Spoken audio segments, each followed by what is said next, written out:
Oh, Neng, mundur. Ini barisan saya, Neng. Neng, hey, mundur. Ini di sini. Nah, oke, udah cukup. Ini boleh, ini masih ada. Sampai sini aja, Bu. Nah, sampai sini. Barisan di belakangnya. Berarti berapa? 3 baris ya? 3 soft, berarti 3 soft. 3 soft sampai sini berarti ya?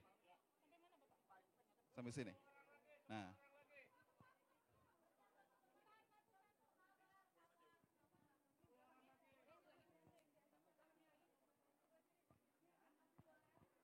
Sok coba.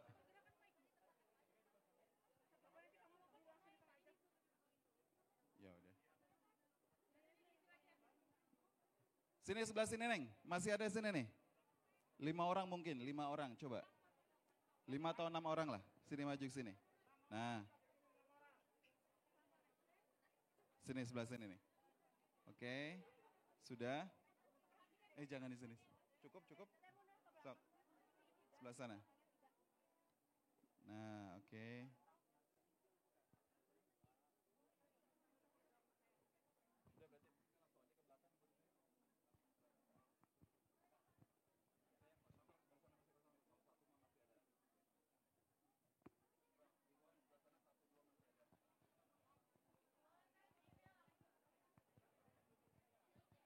Baik, Akang Teteh, selanjutnya kalau masih ada yang baru berdatangan, berarti langsung menyesuaikan ke barisan selasar luar di belakang ya. Di dalam sudah cukup kiranya, tidak bisa masuk lagi.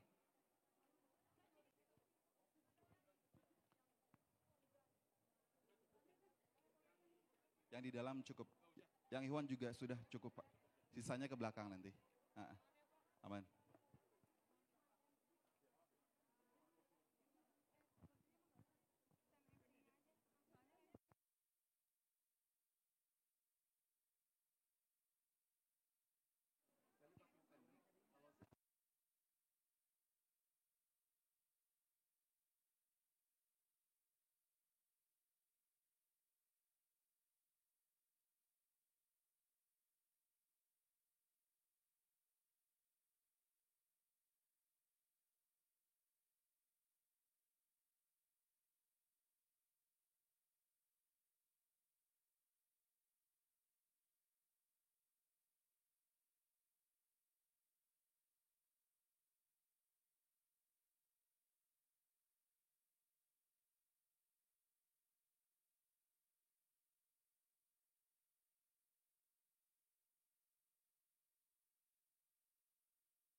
Assalamualaikum warahmatullahi wabarakatuh.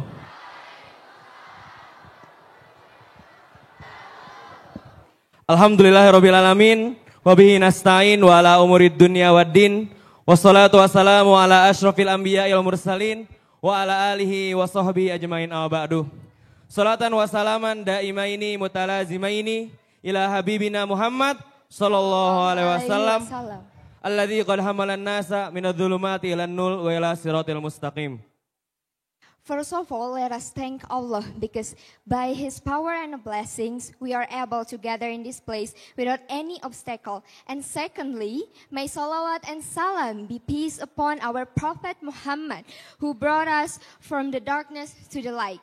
Dan saya berterima kasih juga mengucapkan selamat datang kepada Bapak Anies Baswedan di Kampus Biru Kampus Perjuangan Universitas Islam Bandung. Alhamdulillah, semoga waktu Bapak yang habiskan di sini sangat berkesan dan berkenan bagi teman-teman yang ada di sini yang telah menghadiri hanya untuk melihat Bapak Anies pada hari ini. Betul sekali Teh. Sebelum itu izinkan kami memperkenalkan diri terlebih dahulu. Saya Muhammad Hamal, salah satu mahasiswa Fakultas Ilmu Komunikasi angkatan 2023 dan teman saya. Dan saya Celia Susti, mahasiswa Psikologi angkatan 2021. Dan kami akan membersamai teman-teman semua dan tentunya Bapak Anies Baswedan dalam acara kulium kali ini Teh yang bertemakan pendidikan berkarakter, memperkuat peran perguruan tinggi dalam membangun peradaban di era 6.0 Society. Tentunya bersama narasumber istimewa kita pada siang kali ini Teh. Betul. Bapak Anies Baswedan. Alhamdulillah. Nggak kerasa biasanya Hamal nih pribadi ngelihat Bapak ini biasanya di media Pak. Di Instagram, di YouTube. Sekarang langsung ketemu semuanya. Ya, wow. Pasti banget. Excitednya kerasa banget ya kan? Bener-bener. Kita Dan aja. Saya kemarin lihat postingan terakhir Pak Anies ini di Instagram. Beliau nyanyi sama Rian The Massive. Wah. Apa kita request lagi untuk nyanyi Pak? Mungkin biasanya kan Pak Anies mengisi kuliah umum di universitas, di lembaga-lembaga. Mungkin nanti akan di Anugerah Musik Indonesia. Wah. Sebuah gebrakan yang baru dari Pak Anies mungkin ya kan ya? Betul. Tapi sebelum kita mendengar wawasan dari beliau, kata-kata dari beliau, kita ada sedikit sambutan Teh. Ya betul, sebelum kita masuk ke acara inti teman-teman, mari kita simak terlebih dahulu sambutan dari salah satu perwakilan mahasiswa berprestasi dari Universitas Islam Bandung. Beliau adalah mahasiswa semester 8 Fakultas Psikologi dengan konsentrasi di klinis di Universitas Islam Bandung. Ia juga berpengalaman sebagai asisten psikolog klinis, pernah magang juga di Rumah Sakit Jiwa Jawa Barat dan sekarang aktif berbagai kegiatan organisasi, konferensi, serta event yang berfokus pada pengembangan komunikasi, kepemimpinan, dan layanan masyarakat. Dan dia juga Teh memiliki keterampilan berbahasa Inggris, manajemen proyek, dan kerja tim yang kuat. Serta berperan dalam berbagai posisi seperti moderator, liaison officer, dan dokumentasi program internasional. Dan teman kita ini termasuk salah satu penerima beasiswa IISMA atau Indonesian International Student Mobility Awards di Universitas Padua Italia. Jadi teman kita ini sarapannya udah bukan nasi uduk tapi pizza. Pizza setiap hari teman-teman. Ya, Ui-ui gitu ya tiap hari. Betul, pizza, spaghetti, makaroni, semuanya pasta deh. Dan juga meraih beberapa prestasi lomba debat dan kompetisi psikologi tingkat nasional maupun internasional. Dengan karakter yang bertanggung jawab, terorganisir dan empati tinggi. Keren banget. Pastinya jadi inspirasi banget ya untuk teman-teman sekalian di sini melihat mahasiswa berprestasi dari Universitas Islam Bandung. Oke Teh, kita panggil aja teman kita. Without further ado, siapa? Mari kita sambut dengan meriah Teh Arini Basir.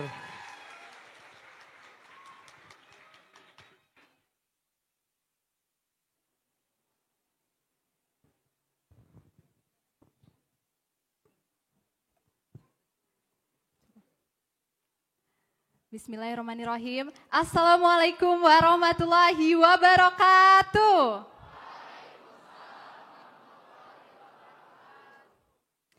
Selamat siang, saya ucapkan kepada yang terhormat Dr. Anies Rashid Baswedan MPP PhD beserta tim dan tim volunteer Anies dari Jawa Barat. Saya ucapkan terima kasih atas kehadirannya. Yang saya hormati Rektor Universitas Islam Bandung, Profesor Dr. Haji Edi Setiadi SHMH, beserta jajaran Wakil Rektor. Yang saya hormati Bapak Ibu Dekan Fakultas di Lingkungan Unisba, Yang saya hormati Bapak Ibu dosen serta tamu undangan yang telah hadir pada hari ini. Dan pastinya yang saya banggakan, teman-teman yang bersemangat untuk menuntut ilmu, terima kasih telah hadir pada forum hari ini.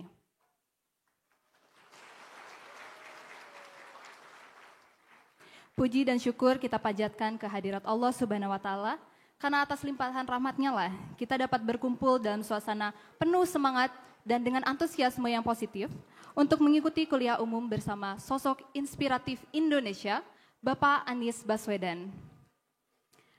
Salawat serta salam kita curahkan pada junjungan kita bersama Nabi Muhammad Sallallahu Alaihi Wasallam. Di Universitas Islam Bandung, kita memiliki nilai dasar yang menjadi pedoman dalam membangun karakter keluarga biru kami. Mujahid, yaitu seorang pejuang, mujtahid, yaitu seorang pemikir, dan mujadid, yaitu seorang pembaharu. Nilai-nilai ini tidak kami anggap sebagai batasan, melainkan pijakan awal untuk melampaui kemampuan kita sendiri.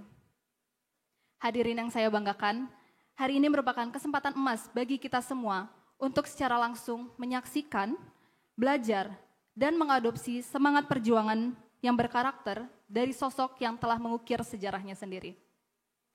Kami percaya dari ruangan ini akan hadir semangat baru, gelombang baru, dan calon pemimpin masa depan yang akan memimpin negeri ini dengan penuh semangat, etika, dan pastinya cinta terhadap keadilan.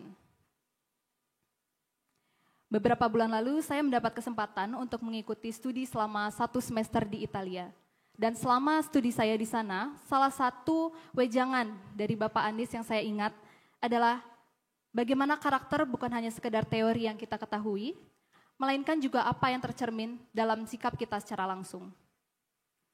Dengan bekal ini, ketika saya berada di lingkungan yang heterogen, saya justru merasa lebih mengenal identitas saya sendiri sebagai seorang Muslim dan sebagai generasi penerus Indonesia di masa depan. Oleh karena itu, saya dan teman-teman Indonesia dapat pulang dengan tenang dan dengan pasti menanam harapan bahwa kami sebagai generasi penerus akan mengambil tanggung jawab aktif terhadap masa depan bangsa ini. Saya rasa hal ini dapat menjadi pengingat bahwa perjuangan kita sebagai generasi penerus untuk mempertahankan nilai-nilai karakter bukanlah sesuatu yang mudah. Perkembangan zaman akan terus membentuk tuntutan baru, namun hal yang tidak terkikis dengan waktu adalah kemampuan mental dan regulasi diri kita.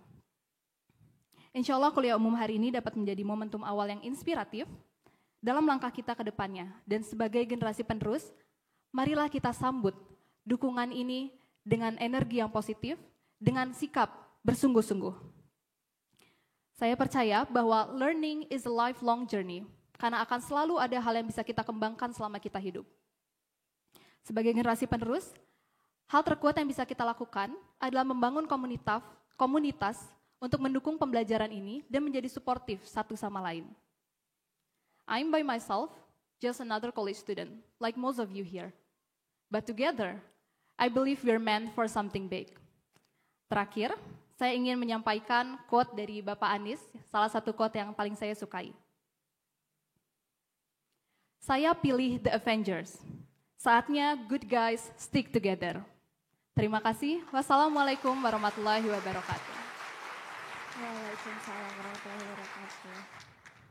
Terima kasih kepada Teh Arini atas sedikit wejangan dan semangatnya. Semoga bisa memacu semua teman-teman yang hadir di sini agar bisa berprestasi di seluruh bidang yang kalian geluti semua. Amin. Pastinya sangat menginspirasi banget nih Teh Arini saat ini, dan juga jangan khawatir untuk teman-teman gak dapat knowledge doang di sini tapi juga bisa berkembang di Unisba. Betul sekali, karena ini mungkin akan menjadi hari terbaik dalam hidup kalian semua.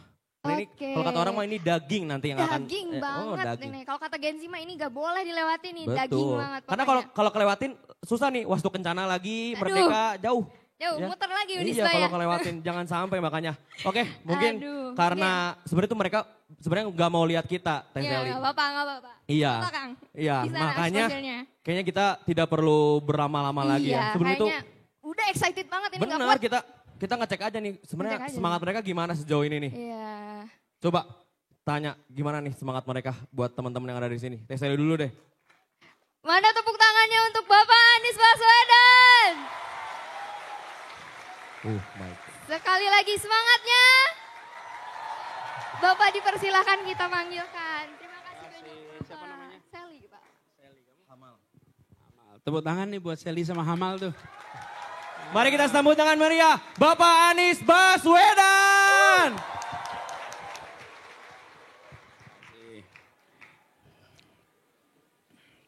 Assalamualaikum warahmatullahi wabarakatuh. Apa kabar semuanya? Baik ya, penuh semangat di sini ya. Ini yang pakai jaket Unisba nih ya. Ini jaketnya Unisba. Yang di belakang sana banyak juga kelihatannya. Angkat tangannya di belakang. Oh, siap. Sip, terima kasih Pak Warek yang saya hormati, Prof. Haris. Saya datang bersama dengan mantan Ketua Ikatan Alumni Unisba, Bung Sahrin Hamid. Beliau dulu Unisba Fakultas Hukum ya. Ada yang hukum ya sini ya? Ada yang hukum ya. Fakultas Hukum, pernah menjadi anggota DPR RI, sekarang aktif kita berjuang bersama-sama. Jadi saya bilang ketika ada undangan dari Unisba, pasti sama Bung Sahrin Hamid balik ke sini. Terima kasih Bung Sahrin sudah menemani teman-teman semua. Nah ini sebagian duduknya di belakang ya. Bisa lihat jelas nggak?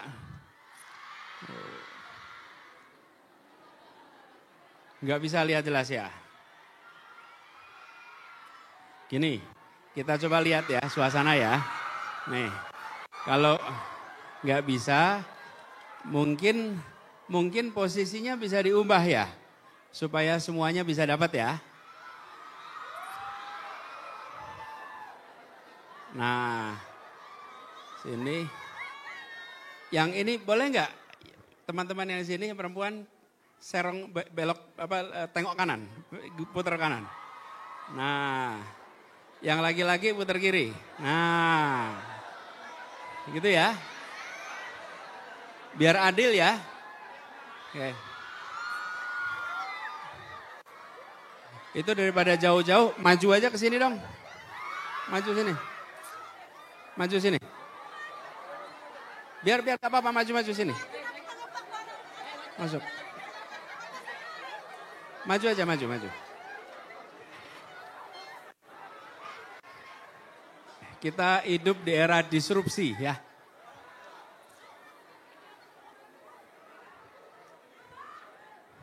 Ini ruangannya kosong, majuin aja. Boleh maju. Nah gitu, yuk yang sini juga boleh maju.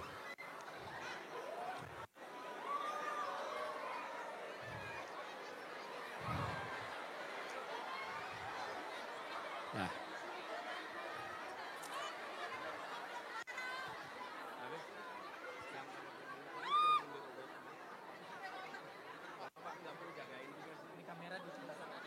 Iya, Pak akan banyak melihat ke sini biar kamera utamanya. Kalau kamera di sana berarti Bapak banyak melihat ke sini. Kameranya di sana aja. Nih, biar kameranya pindah dulu. Tuh, di sebelah sana aja, Mbak.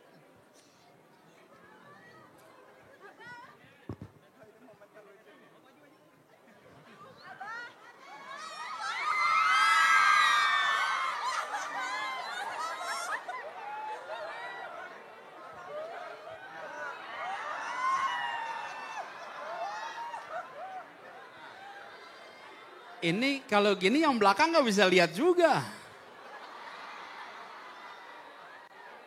Yuk pada duduk ya, duduk. Semua duduk. Boleh di situ tapi duduk. Yang boleh berdiri cuman yang kameramen aja nih.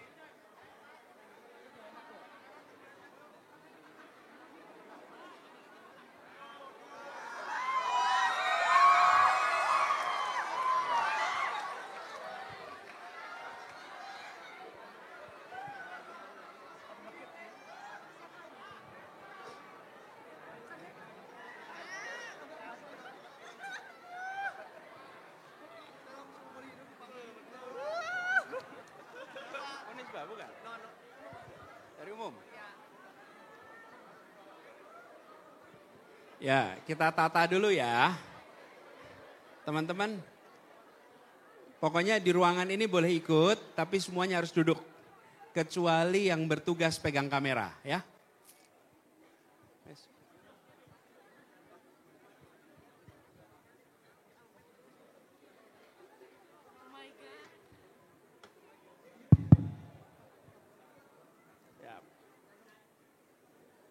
Oke. Udah lebih leluasa sekarang ya. Lebih leluasa. Kang, boleh Kang duduk aja? Duduk. Duduk. Duduk aja, duduk.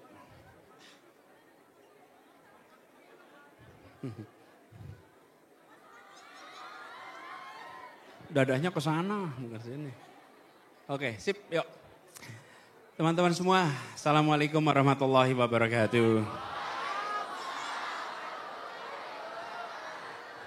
Senang sekali bisa jumpa dengan teman-teman mahasiswa Bandung lagi. Dan kali ini ketemu dengan mahasiswa Unisba, luar biasa. Saya tidak membayangkan ruangannya nggak muat. Ternyata jumlah mahasiswa dengan jumlah ruangan, ukuran ruangannya, banyakkan mahasiswa yang datang. Insya Allah ini gambarkan semangat belajar yang luar biasa ya. Jadi kita mau sama-sama belajar nih di sini. Saya dapat tugas bicara soal pendidikan berkarakter di tempat ini. Nah sebelum saya memulai, saya pengen statistik sebentar. Yang bukan mahasiswa Unisba, acungkan tangan. Wih, banyak juga. Ini bukan mahasiswa Unisba. Belakang juga. Oke. Sip, terima kasih. Yang Unisba sekarang acungkan tangan. Oh. Oke, terima kasih. Terima kasih sudah memilih untuk ikut. Jadi teman-teman, masa kuliah itu masa yang nggak bisa diulang. Nggak bisa diulang. Kalau sudah lewat, nggak bisa Anda kembali. Betul-betul ini periode pengembangan diri yang paling akhir. Dalam proses pembelajaran resmi formal. Namanya perguruan tinggi.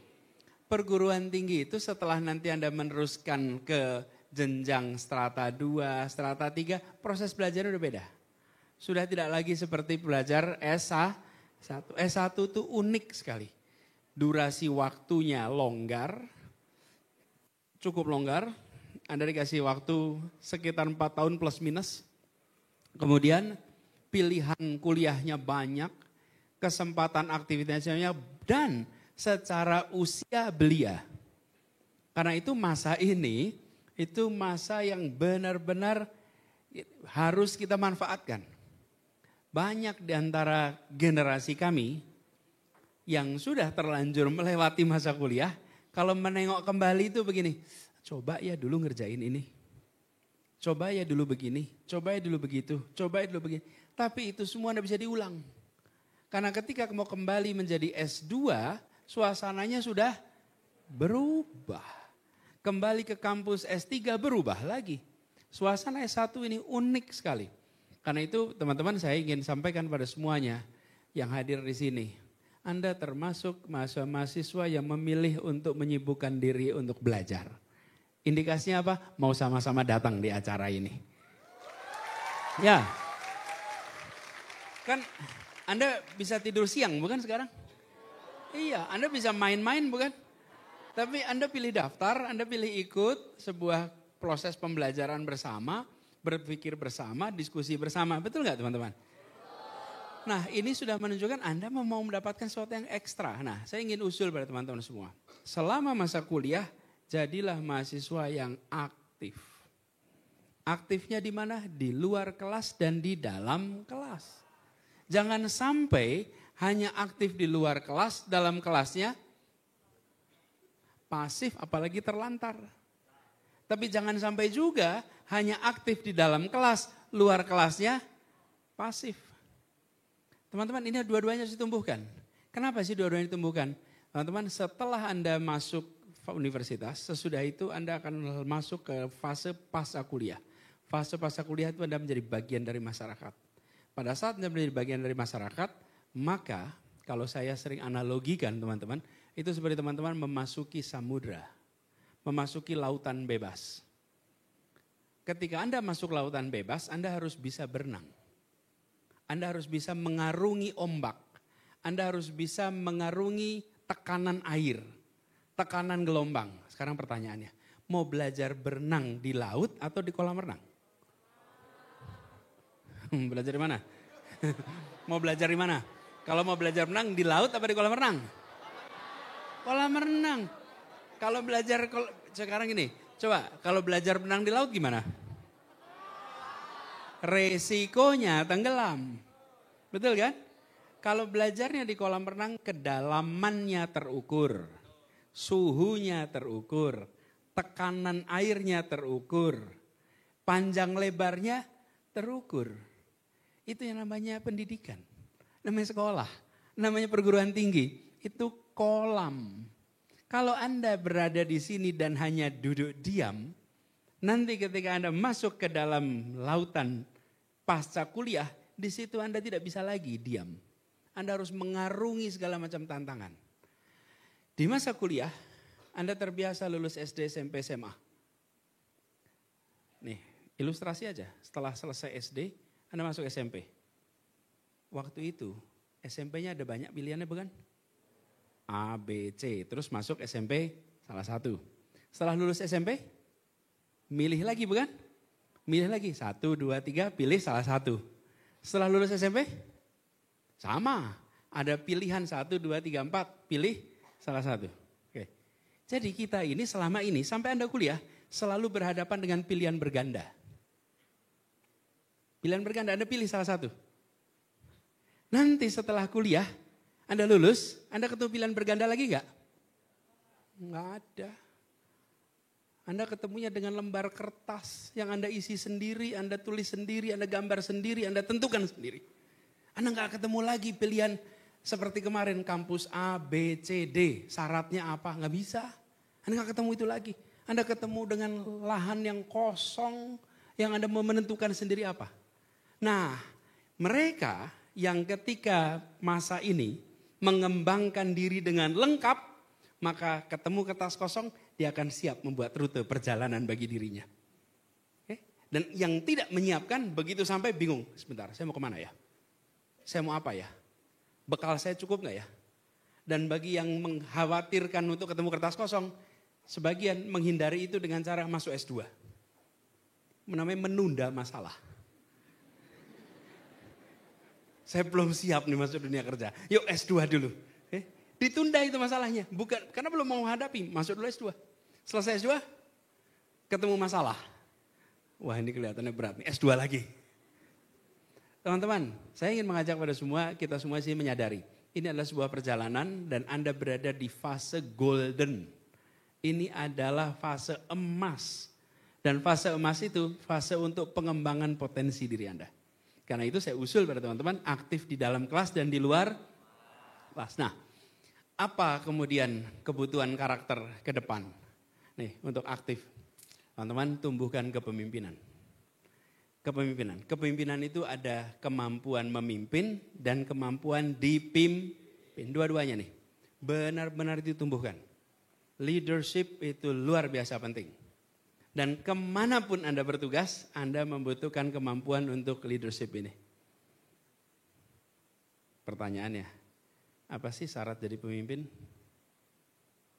Bertanggung jawab. Apalagi? Pengambil putusan. Bagus. Apalagi? Apa? Apa? Bisa mimpin sendiri. Bagus. Apalagi? Apa? Berwawasan luas, berintegrasi amanah, apalagi berintegritas. Apa? Jujur. Memang ada yang jadi pemimpin gak jujur?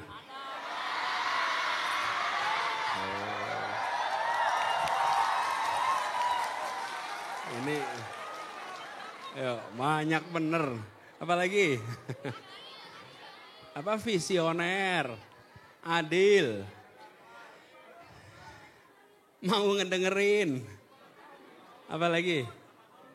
Hah? Capable, ya. Nah, teman-teman, tadi kan saya tanya, syarat jadi pemimpin kan? Semua disebutin. Rasanya itu bukan. Itu bukan syarat jadi pemimpin. Itu adalah syarat pemimpin yang baik.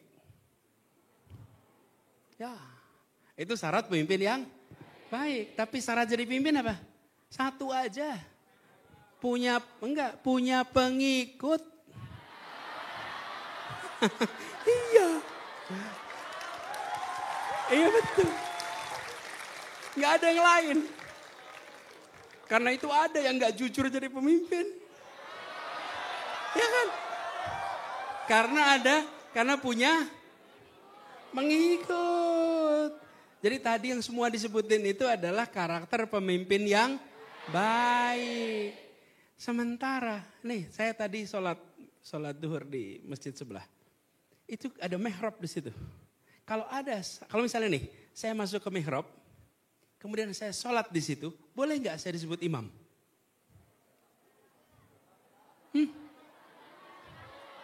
Iya, saya disebut imam kalau apa? Itu dia. Tuh inget-inget tuh. Saya disebut imam bukan karena posisi. Tapi karena ada makmum. Kalau nggak ada makmum, walaupun posisinya di mihrab, walaupun pakai jubah imam, boleh nggak disebut imam? Enggak. Ingat-ingat nih. Pemimpin adalah soal pengikut. Nah kadang-kadang kita belajar kepemimpinan harus begini. Lupa. Yang membuat jadi pemimpin itu adalah mengikut. Jadi kalau mau jadi pemimpin hargai siapa? Mengikut. Karena itulah kuncinya. Ya? Oke. Jadi teman-teman nih. Kadang-kadang kita mau jadi pemimpin. Lupa. Oh kalau gitu pemimpin is about me. No. Pemimpin is never about me. Pemimpin adalah about us. Kalau nggak ada yang ikut Anda bukan kepala preman di terminal. Pemimpin bukan? Pemimpin. Apakah pemimpin yang baik? Enggak. Tapi pemimpin kan? Nah jadi teman-teman saya ingin teman-teman yuk kita pastikan Anda jadi pemimpin. Diakui oleh sebayanya. Itu kata kuncinya. Diakui oleh sebayanya. Diakui apa? Pikirannya, kata-katanya, perbuatannya. Diakui. Nah pemimpin yang baik, pikiran, kata-kata, perbuatan sesuai dengan nilai kebenaran. Nah itu pemimpin yang baik. Tapi diikutinya kan tidak harus selalu karena itu bukan? Nah ini teman-teman, saya usul pada teman-teman. Tumbuhkan itu sekarang. Aktiflah di organisasi. Aktiflah organisasi apapun juga. Selama apapun juga itu selama kegiatannya positif. Karena itu akan menumbuhkan. Misalnya begini. Saya pernah ditanya, Pak Anies, saya itu dengan teman-teman sukanya pada kegiatan musik. Kami ikutnya drum band, perfectly fine. Tapi Anda tetap di situ harus mengorganisir, terlibat aktif. Nah, sekarang pertanyaan berikutnya nih, jadi pemimpin. Kenapa jadi pemimpin itu diikuti? Apa yang membuat seseorang diikuti? Ya, diandalkan. Boleh, apalagi? Apa? Pikirannya gimana? Wawasan luas. Ya. Ini kita bicara yang baik ya. Baik. Saya kasih rumus boleh? Boleh. Boleh dicatat di HP, boleh catat di kertas. Rumus nih. Bahwa seseorang itu diikuti hanya satu aja. Karena dipercaya. Amanah. Jadi ini karakter pertama yang harus dimiliki nih. Namanya dipercaya, amanah. Nah amanah ini bisa dibuat persamaan. Bisa dibuat persamaan. Amanah atau kepercayaan sama dengan. Dulu pernah belajar persamaan kan? Sama dengan amanah. Amanah sama dengan K tambah I tambah K2 kurangi KP. KP, ini singkatan ini. Amanah sama dengan apa tadi? K tambah I. Oke. Ada yang mau nebak? K yang pertama apa? Kompetensi. Anda mungkin nggak dipercaya kalau nggak kompeten? Enggak, nomor 1 kompeten. Terus yang kedua, I. I-nya apa? Integritas. Integritas itu artinya apa? Jujur. Jujur. Seorang pencuri melakukan pencurian tadi malam, lalu paginya memposting cerita pencuriannya dengan jujur. Berintegritas nggak ini? Nah, jadi berintegritas itu apa? Berintegritas itu benar, tapi nggak lengkap. Jujur itu benar, tetapi menjalankan sesuai nilai kebenaran. Nah itu baru berintegritas. Jadi jujur aja nggak cukup. Karena jujur menceritakan korupsi itu jelas tidak berintegritas. Ya, oke. Jadi integritas. K yang kedua apa? Mau tebak? Jangan pandang-pandang aja. Mau tebak? K kedua?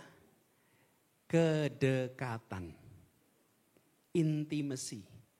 Ada orang tidak berintegritas, sering bohong, tapi dan kompetensinya rendah, tapi dekat sekali. Akhirnya dipercaya sama rakyat. Dekat sama rakyatnya, dekat sama pengikutnya.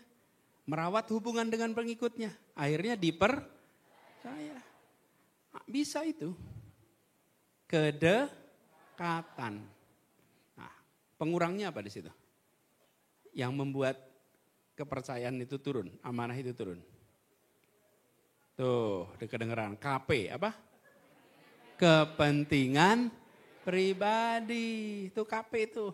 Jadi 3 itu membuat Anda dipercaya, yang poin terakhir membuat kepercayaan turun. Kalau Anda memprioritaskan anak, adik, kakak dalam keputusan. Enggak, ini true story, ini benar ini saya bilang. Kalau itu dikerjakan kepercayaan turun, betul nggak? Ya, karena mementingkan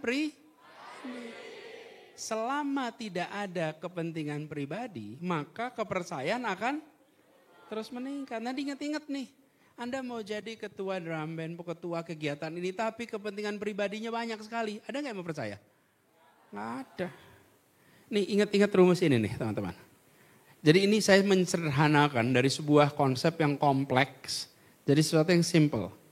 Inilah modal untuk membangun kepemimpinan. Nah di situ karakter mendasar teman-teman.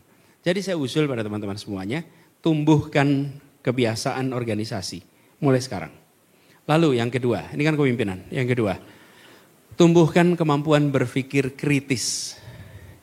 Berpikir kritis ini mendasar sekali teman-teman. Berpikir kritis ini membuat kita memiliki benteng dalam menghadapi berbagai macam kebohongan. Benteng untuk kita bisa mengeksplorasi ilmu pengetahuan. Karena pondasinya ada pada kemampuan berpikir kritis. Nah, critical thinking ini sering kita lemah. Indikasi critical thinking lemah apa? Hoax di mana-mana. Karena hoax itu hanya bisa beredar menggunakan perantara kemampuan berpikir rendah. Ketika kemampuan berpikir rendah, hoax mudah beredar. Ketika kemampuan berpikir kritis tinggi, hoax itu nggak bisa tembus. Saya beli ilustrasi. Saya dikirim sebuah dokumen, saya baca, sebentar. Yang nulis si Anu kritis nih, ini kok bisa? Rasanya ini nggak mungkin. Kenapa? Karena dokumen itu kritisi. Tapi kalau kita tidak kritisi, apa saja akan kita terima. Dan kritis itu membuat apa? Kita muncul pertanyaan-pertanyaan. Kalau teman-teman punya kemampuan berpikir kritis, maka ketemu apapun akan tanya, kok begini ya? Kenapa nggak begitu ya? Terus critical thinking itu muncul. Dan itu menghasilkan apa? Kreativitas. Critical thinking adalah hulunya kreativitas. Tanpa critical thinking, Anda tidak muncul kreativitas. Karena kreativitas itu mengkreat sesuatu yang baru. Sesuatu yang baru itu muncul dari pertanyaan. Menanyakan yang tidak ditanyakan. Kenapa begini, kenapa begitu. Nah, yang seperti ini teman-teman, itu nantinya berdampak ke depan, Anda selalu mampu mendapatkan jawaban atas masalah-masalah lama yang menahun. Sering gak teman-teman ketemu orang yang bekerja di institusi selalu bikin terobosan. Perusahaannya maju terus. Padahal sudah dipimpin banyak orang sebelumnya. Ketika dipimpin dia maju terus. Banyak terobosan. Kenapa? Karena dia selalu berpikir kritis. Jadi dia selalu melihat hal-hal yang gak pernah kelihatan. Nah, kemampuan berpikir kritis itu tumbuhannya sekarang teman-teman. Karena begitu nanti Anda masuk ke fase pasca kuliah, kesempatan itu akan mengalami penurunan. Muncul kreativitas, muncul inovasi. Dari situ. Critical thinking. Kemudian yang ketiga teman-teman. Yang ketiga adalah ini sekarang ini sangat mendasar karena makin hari makin dibutuhkan kemampuan untuk kerjasama. Kolaborasi. Kolaborasi itu gampang dikatakan, sulit dikerjakan. Sulit dikerjakan. Kemampuan kolaborasi kita di bangsa Indonesia masih belum tinggi. Kemampuan kita banyak individual. Belum pada kerja sama. Banyak sekali dari kita yang sulit sekali kalau ada perbedaan. Apalagi orang-orang baik teman-teman. Orang-orang baik itu kadang-kadang sulit bekerja sama. Kenapa? Karena orang baik itu sering tidak tahan ada perbedaan di antara orang baik. Kalau ada orang-orang baik, punya gagasan baik. Misalnya ada 10 gagasan, 8 sama, 2 beda. Bisa terus gak barengan. Hanya karena 2 berbeda. Tapi orang yang gak baik, 10 urusan, samanya cuma 2, bareng terus. Asik. Teman-teman mengikuti Olimpiade gak kemarin di Prancis? Masa sih gak ikutin? Indonesia dapat emas gak di Olimpiade? Dapat lah. Dapat emasnya apa? Apa? Angkat besi. Terus apa lagi? Panjat tebing. Apa? Badminton. Apa lagi? Ada lagi satu lagi. Panah. Memanah. Oke, dari semua yang kita dapat emas, ada yang bergu nggak? Ada, cabur individual semua. Kita ini menang kalau individual. Tapi begitu berkelompok, sepak bola. Iya, kita ini udah senang sekali begitu menang, Pak. 3 hari kemudian, Pak. Gitu. Aduh. Makanya kalau main jangan lihat jam ya. Udah. Jadi teman-teman, sampai mana tadi? Ini teman-teman, titip kemampuan kolaborasi ini penting. Lalu di antara kemampuan kolaborasi ini yang tidak kalah penting, tadi saya bilang leadership satu, unsur leadership ada. Kepemimpinan itu membutuhkan amanah, kepercayaan, rumusnya ada. Yang kedua adalah kemampuan berpikir kritis. Yang ketiga adalah kemampuan kolaborasi. Ini kemampuan yang sangat mendasar. Lalu teman-teman, yang kita perlu tumbuhkan karakter untuk ke depan adalah kemampuan untuk berkomunikasi dengan baik. Dan komunikasi ini bukan berekspresi saja. Ekspresi itu satu hal, komunikasi itu hal lain. Kalau ekspresi itu satu arah, kalau komunikasi 2 arah. Nah teman-teman harus memiliki kemampuan komunikasi. Dan kemampuan komunikasi ini lisan, tulisan, Kemudian sekarang ada komunikasi visual, audiovisual, banyak sekali kemampuan komunikasi dikembangkan. Tapi saya ingin nambahin di sini, kemampuan bahasa internasional. Itu harus bahasa internasional. Dan bahasa internasional itu kalau buat mahasiswa di sini harusnya Anda bisa 3 bahasa. 3 bahasa. 1 Sunda. Iya, kan di Bandung, bener nggak? Iya, walaupun nih seperti sahabat saya tadi, Bung Sahrin. Bung Sahrin itu asalnya di Halmahera Utara. Tapi karena kuliahnya di Bandung, di Unisba, dia bisa bahasa Sunda sekarang. Bahasa Sunda, bahasa Halmahera lengkap tuh. Teman-teman bahasa Sunda. Yang kedua bahasa Indonesia. Yang ketiga bahasa internasional. Bukan bahasa asing ya.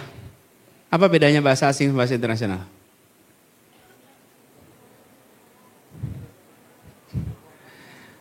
Ya bahasa yang kita nggak tahu namanya bahasa asing. Kalau bahasa internasional bahasa antar bangsa.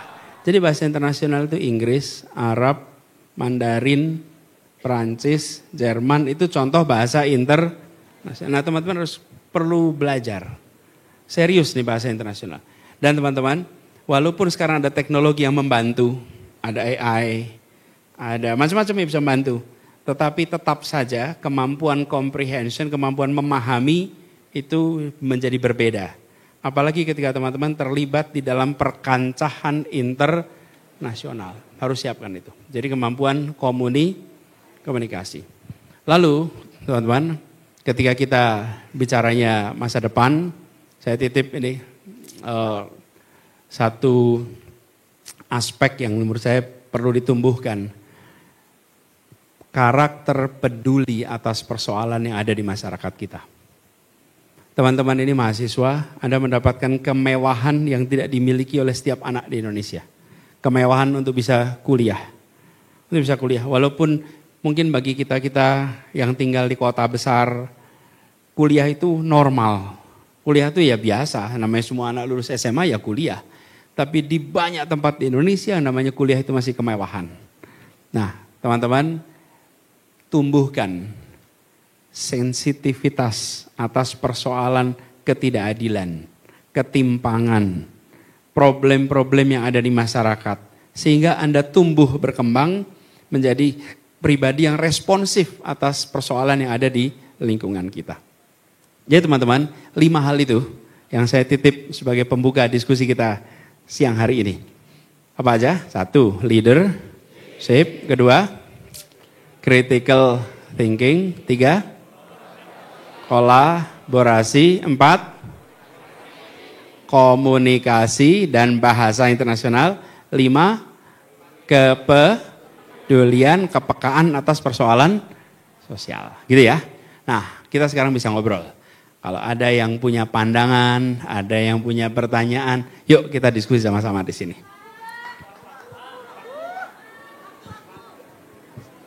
Nah, ini. Oke, satu persatu Boleh. mungkin ya teman-teman. Nah, ada moderator, bantuin dong. Iya boleh Bapak, siap. Yuk. Oke, excited banget nih kayaknya. Siapa yang mau bertanya ke Bapak Anies? Turun dulu. Oke. Moderatornya boleh maju sini dong, biar Anda di tengah.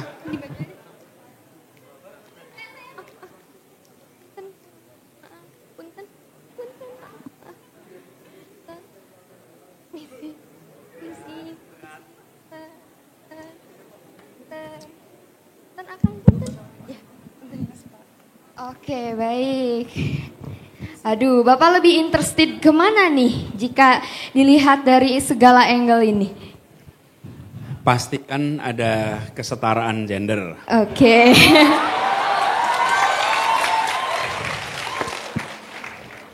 Yuk. Oke, mungkin untuk pertama kali sebagai pemantik bisa Bapak dulu yang memilih. Dari sebelah depan Bapak. Ini dikasih tanggung jawab, dibalikin tanggung jawabnya. Mau cewek dulu atau cowok dulu, Pak? Kan mau Sama equal aja, sama tadi. aja, sama aja. Oke. Ini kayaknya udah interesting banget nih pakai bendera Palestina. Yuk, 1, Oke, boleh. silakan Teteh. saya udah bilang sama moderator yang putusin. Satu. Ya, enggak, tentukan dulu, habis itu baru urut gantian. Ya, siapa lagi? Oke, Teteh ini. Laki-lakinya.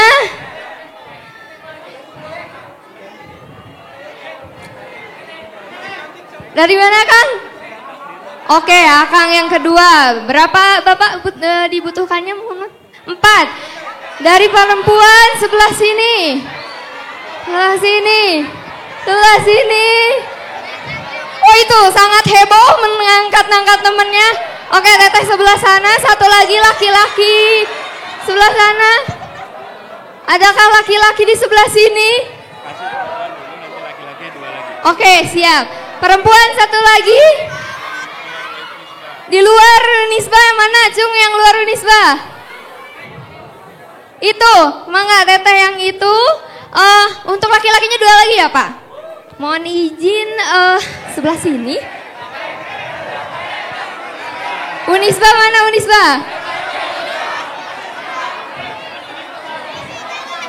Tadi yang agak depan udah, mangga akan belakang. Satu lagi non Unisba mungkin. Non Unisba mana? Sebelah sana. Oke, Akang itu. Oke. Tadi udah ada beberapa, mohon diingat ya. Dimulai dari Teteh ini dulu mungkin.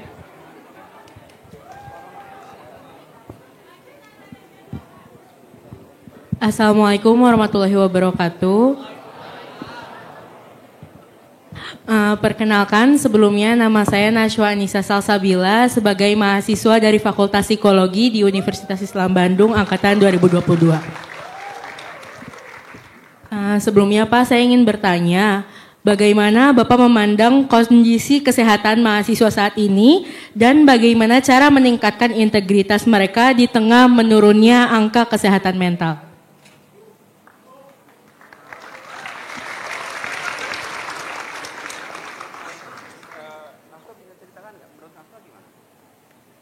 Baik, menurut saya sendiri gitu ya Pak, dari yang saya lihat dari teman-teman sendiri, banyak dari teman-teman di sekitar saya yang secara kesehatan mentalnya pun menurun gitu, di mana sekarang beberapa dari kami banyak yang sudah kenal gitu ya menghadapi depresi dan juga kecemasan. Hal tersebut saya lihat sebagai salah satu faktor penghambat untuk meningkatkan integritas, di mana ketika hal itu terjadi banyak mahasiswa yang justru terkesan untuk bukan malas, namun menarik diri dari dunia perkuliahan, dan hal tersebut tentunya akan menurunkan kondisi kesempatan kita untuk belajar ke depannya gitu Pak. Sip, terima kasih Najwa.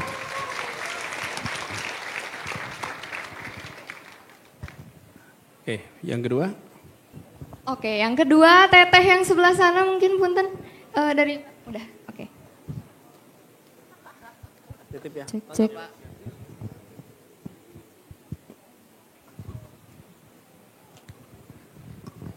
Oke, baik.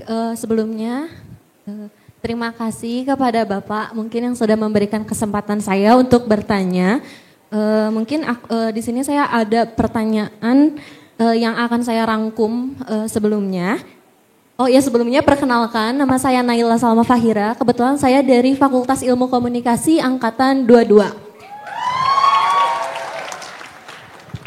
Jadi untuk pertanyaan saya mungkin tadi setelah melihat sesi waktu pagi tadi yang Bapak menyampaikan materi bersama para dosen, itu ada salah seorang dosen kami yang mana ingin membahas salah satu kunci yang Bapak sampaikan tentang pentingnya membangun integritas.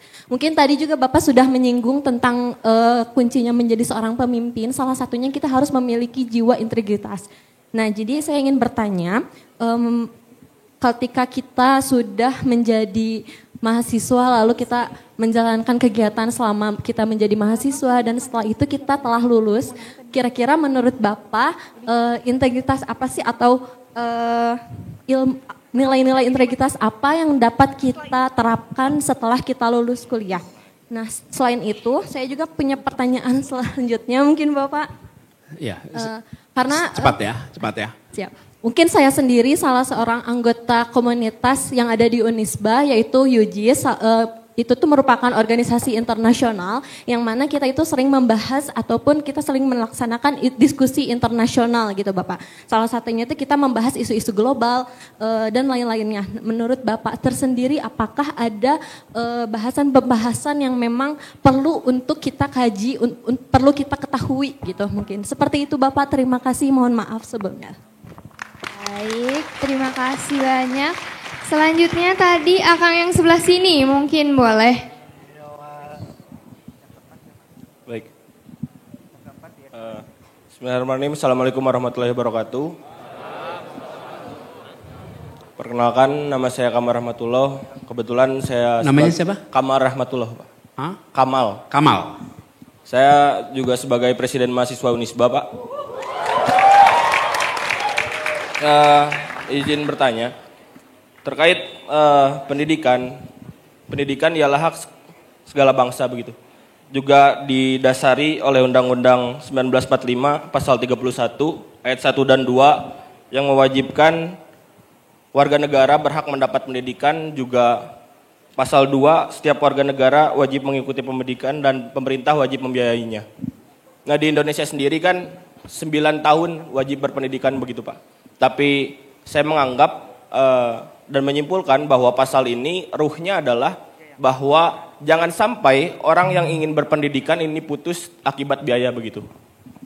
Nah, juga saya melihat di Jawa Barat ada beberapa kampus ataupun sekolah yang orang-orang yang berpendidikan ini ataupun orang yang mengikuti pendidikan juga berhenti terhadap ataupun dikarenakan oleh biaya. Nah, melihat juga ditarik dengan APBN pemerintah yang diminimalkan ada 20% keseluruhan APBN lewat daripada PIP, KIP dan lain-lain. Saya melihat di KIP pun ada korupsi begitu. Juga PIP dan lainnya.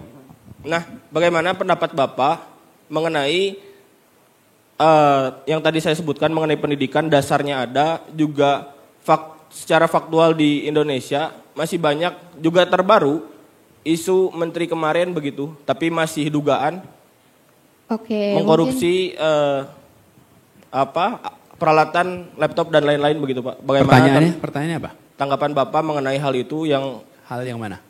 Ya, negara Indonesia ini kan mewajibkan 9 tahun. Jadi tentang anggarannya ya. Oke, siap. Oke, terima kasih banyak Kang. Selanjutnya teteh yang di luar sana.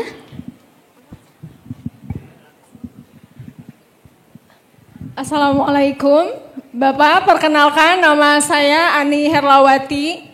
Saya Magister Pendidikan Islam. Di mana Anda? Di Unisba, mengambil jurusan konsentrasi pendidikan anak Maju usia dong ke depan biar kelihatan, maju ke depan.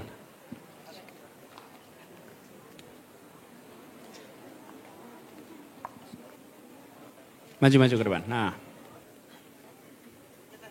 Maju lagi.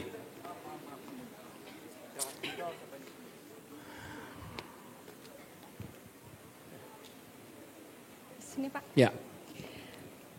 Perkenalkan kembali, saya Ani Herlawati, saya dari Magister Pendidikan Islam, S2 Konsentrasi Pendidikan Anak Usia Dini. Panggilan untuk pertanyaan. Ibu? Panggilannya?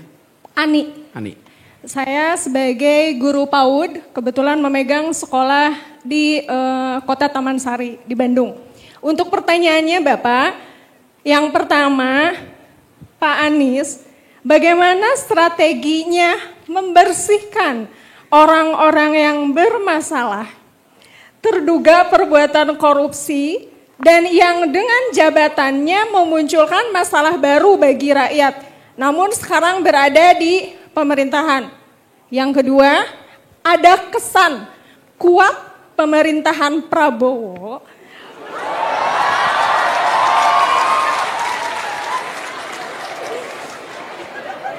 berada dalam bayang-bayang mantan Presiden Jokowi. Menurut bacaan Pak Anies, apa yang akan dilakukan Pak Prabowo agar beliau independen sebagai presiden?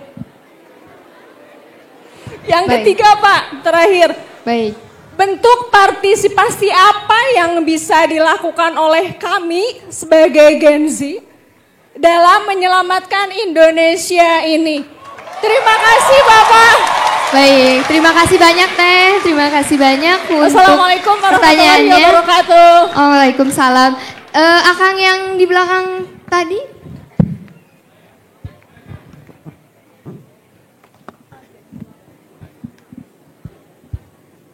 Baik, langsung aja Teh.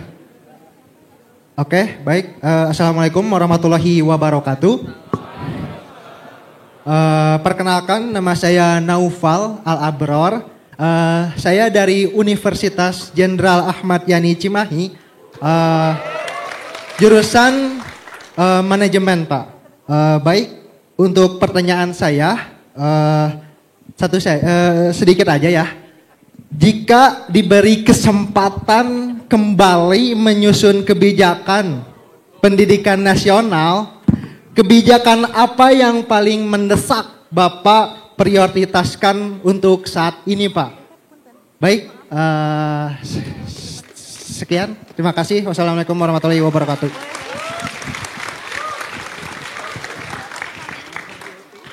Udah cukup kan? Udah semua? Tadi perempuan ada 3, laki-laki 2. Oke, satu lagi. Tadi yang di belakang itu mungkin Akang silakan.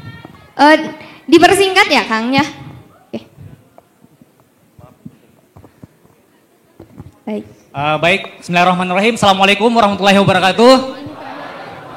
Izin Pak, terima kasih atas kesempatannya Pak. Dan terima kasih juga telah membersamai kami mahasiswa Universitas Islam Bandung pada hari ini Pak. I hope you enjoy this discussion Pak today. So, perkenalkan nama saya Arman Akbar, mahasiswa Fakultas Hukum Universitas Islam Bandung angkatan 2022. Tepuk tangan mahasiswa Fakultas Hukum. Baik Pak, kita kembali pada tema kita pada hari ini Pak. Pendidikan berkarakter memperkuat peran perguruan tinggi dalam membangun peradaban bangsa di era Society 6.0. Nah, jika kita mengacu pada gagasan Paulo Freire mengenai pendidikan yang membebaskan atau liberating education, di mana pada saat ini fenomenanya adalah di Jawa Barat sendiri pendidikan itu sudah tidak sebebas itu Pak. Gitu.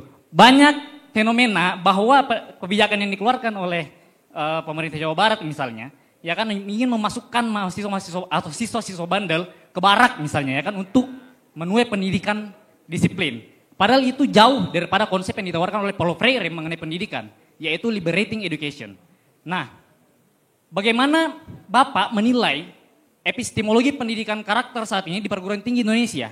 Apakah benar-benar membangun kesadaran kritis mahasiswa atau sekedar menjadi instrumen moralitas formal yang tak menyentuh nilai-nilai karakter yang tadi disebutkan? Karena dalam paradigma Society 6.0 yang menekankan human-centered innovation berbasis teknologi canggih, di mana peran perguruan tinggi adalah mengintegrasikan pendidikan karakter dengan penguasaan teknologi, agar tidak melahirkan lulusan yang hanya cakap secara digital, tapi minim etika publiknya.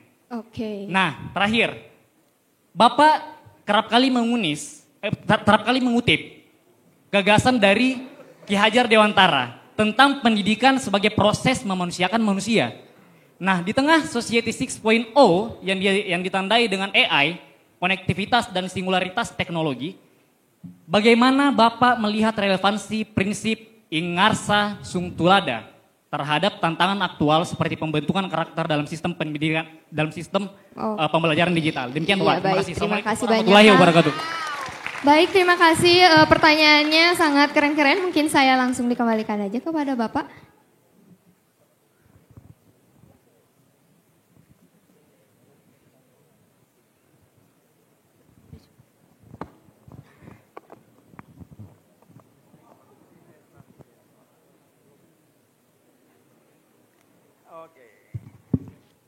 Sip, terima kasih. Kasih tepuk tangan dong pada yang tanya-tanya nih.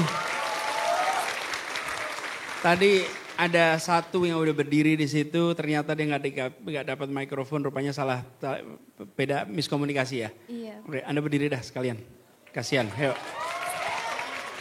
Kasih mikrofonnya. Yuk. Baik, Assalamualaikum warahmatullahi wabarakatuh. Ini memang susahnya kalau satu tunjuk dua arah gitu. Ya, yuk. Mangga. Perkenalkan, nama saya Ratu Vanessa. Saya non-Unisba, saya berasal dari Universitas Widya Tama, jurusan akuntansi angkatan 2022. Panggilannya sekali lagi siapa? Ratu. Ratu. Iya. Oke. Singkat ya Ratu ya. Iya Pak. Izin bertanya, berdasarkan materi kepemimpinan yang Bapak ucapkan, di beberapa kampus mungkin ada syarat jika ingin menjadi seorang ketua himpunan, ketua senat ataupun ketua BEM itu harus memiliki syarat IPK tertentu. Namun bagi sebagian orang mempercayai bahwa jika seorang yang memiliki sifat kepemimpinan tidak harus memiliki IPK tertentu karena menurut mereka IPK itu bisa dimanipulasi. Dengan mungkin ketika mereka melakukan ujian mungkin menyontek atau bagaimana dan lain sebagainya. Dan mungkin mereka pun berpikir bahwa masalah akademik dengan sifat kepemimpinan itu adalah hal yang berbeda. Mungkin menurut Bapak bagaimana hubungan antara akademik dengan sifat kepemimpinan tersebut? Terima kasih. Makasih, Assalamualaikum warahmatullahi wabarakatuh.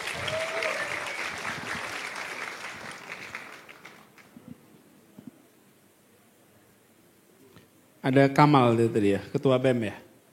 Presiden BEM, IP-nya bagus ya? Bagus ya. Bagus lah, gitu kan. Bagus, tanyain. Nah, yang di sini bagus nggak IP-nya? Kalau IP ditanya jawabnya alhamdulillah tuh meragukan teman-teman. IP-nya gimana? Insya Allah. Waduh. IP insya Allah. Gini, ini ada beberapa pertanyaan. Ada 7 jadi ya. Gini, Naswa pertama. Mana Naswa tadi? Naswa. Kamu tadi tanya soal kesehatan mental mahasiswa. Memang ada datanya nih saya lihat. Survei dari Indonesian National Adolescents Mental Health Survey yang menyebutkan bahwa sekitar 35% remaja Indonesia memiliki setidaknya satu masalah kesehatan mental. Nah, saya usul nomor 1, jangan melakukan self-diagnosis. Oke, jangan. Kalau mau menata rambut boleh self-diagnosis. Datang ke cermin, cocokin rambutnya. Ini kurang ini, kurang ini. Tapi kalau kesehatan mental, datanglah ke psikolog. Datang ke psikolog. Dan datang ke psikolog itu jangan merasa seperti aib. Enggak. Ada hal-hal yang problem di luar kendali kita. Saya beri contoh. Kalau ada seseorang punya masalah ginjal. Dia dengan leluasa datang ke dokter, dok saya ada masalah ginjal. Padahal dia tidak bisa kendalikan ginjalnya. Tidak bisa. Tapi dia tidak merasa aib untuk konsultasi soal ginjal. Nah, kesehatan mental seringkali di dalam juga kita nggak bisa kendalikan. Ya. Tapi mau ke psikolog tuh kayak aduh, gimana ya? Saya kok kayak dianggap punya. Loh, itu sama-sama seringkali di luar kendali kita. Jangan pernah merasa itu sesuatu yang aib, sesuatu yang harus dijauhi, jangan. Saya malah khawatir terlalu banyak dari kita yang barangkali ada perasaan tapi belum pernah melakukan konsultasi. Apalagi kalau di kampusnya ada fakultas psikologi, pasti ada jasa konsultasi.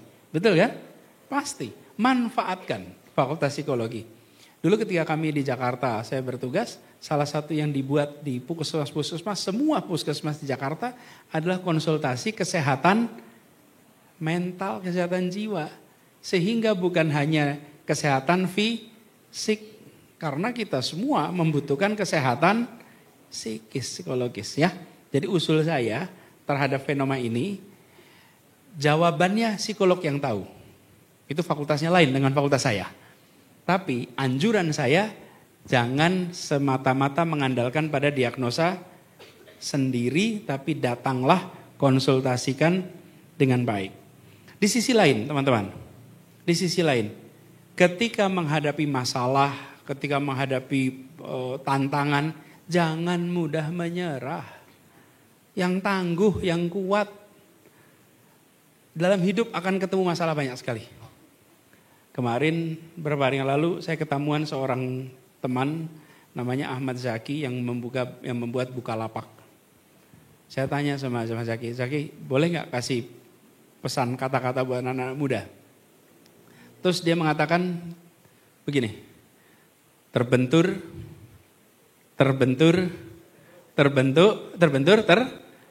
mengutip dari Tan Malaka. Mengutipnya, terbentur. Saya sering menceritakan tentang permata dengan batu bara.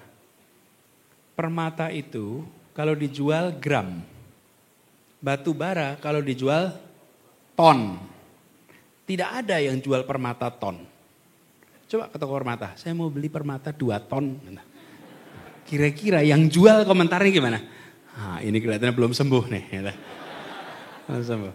Dan tidak ada yang mau beli batu bara hitungannya gram. Sementara unsur pembentuknya sama.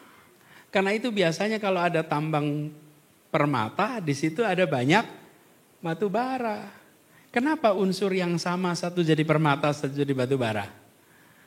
Nih proses yang digembleng dengan suhu tinggi, tekanan tinggi, dalam waktu yang lama dia jadi permata.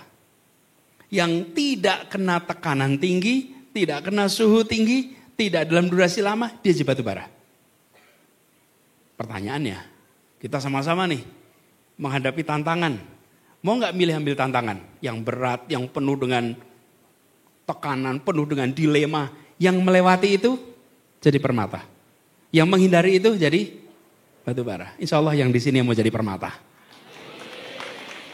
Jadi teman-teman, satu sisi ya soal kesehatan, di sisi lain jangan takut menghadapi tantangan, masalah. Dan setiap tantangan itu memberikan beban.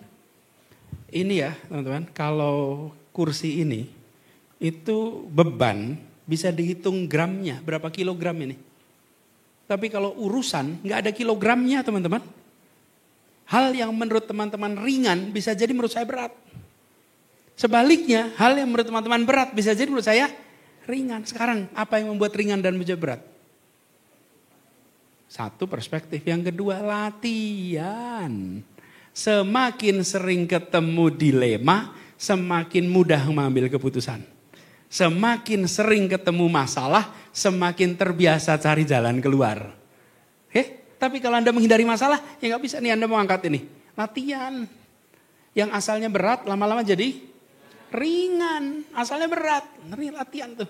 Jadi teman-teman, satu sisi, jangan diagnosa sendiri. Sisi lain, jangan mudah untuk menyerah, menjauhi tantangan. Jangan, hadapin. Gitu ya, pertama. Lalu, pertanyaan kedua nih. Naila.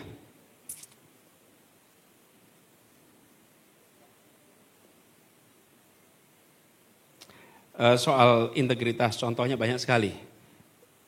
Hari ini teman-teman, Anda mengelola organisasi, pastikan laporan keuangannya benar. Laporan keuangan kegiatan kemahasiswaan rapi. Lalu ambil keputusan-keputusan dengan mengandalkan nilai kebenaran, nilai kebaikan. Itu latihan integritas hari ini. Naila mana tadi Naila? Oke. Jadi dorong untuk ada integritas. Dan semua yang sifatnya publik harus diiringi dengan transparansi. Semua yang sifatnya publik. Kalau private tidak harus transparansi, tapi kalau publik harus transparan. Kenapa transparan itu menegakkan integritas? Karena semua penyimpangan pasti akan disembunyikan. Musuhnya penyimpangan itu apa? Transparansi. Makanya kalau transparan pasti gak ada yang disembunyikan. Kalau ada yang disembunyikan biasanya ada penyimpangan. Ya gitu ya. Terus soal tema internasional, saya usul teman-teman. Ini bukan hanya untuk yang aktif percakapan internasional.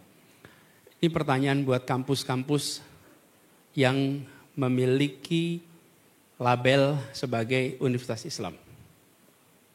Apa kontribusi dari ulil albab, cendekiawan muslim di kampus-kampus berbasis Islam untuk menyelesaikan persoalan kemanusiaan dunia?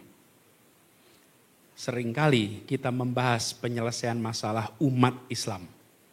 Sekarang tantang, apa yang kita bisa sumbangkan untuk menyelesaikan permasalahan umat manusia. Apa persoalan umat manusia hari ini yang luar biasa? Satu, lingkungan hidup. Lingkungan hidup itu persoalan umat manusia sedunia. Yang kedua, ketimpangan. Ketimpangan yang ekstrim. Indonesia dibandingkan dengan negara-negara top dunia perekonomian, kita sudah termasuk G20, nomor 16. Ketimpangan antara Indonesia dengan negara maju sudah mengecil. Tapi ketimpangan dalam Indonesia melebar. Ketimpangan antara Bandung dengan Singapura, dengan Kuala Lumpur, ketimpangannya sudah mengecil. Tapi ketimpangan dalam Bandung melebar. Ini fenomena seluruh dunia. Jadi minimal ada 2 isu umat manusia hadapi. Nah pertanyaannya, kampus-kampus yang melabeli dirinya dengan label Universitas Islam, perguruan tinggi Islam, apa sumbangannya untuk umat manusia dan tantangannya? Itu 2 hal ya, silakan jawab.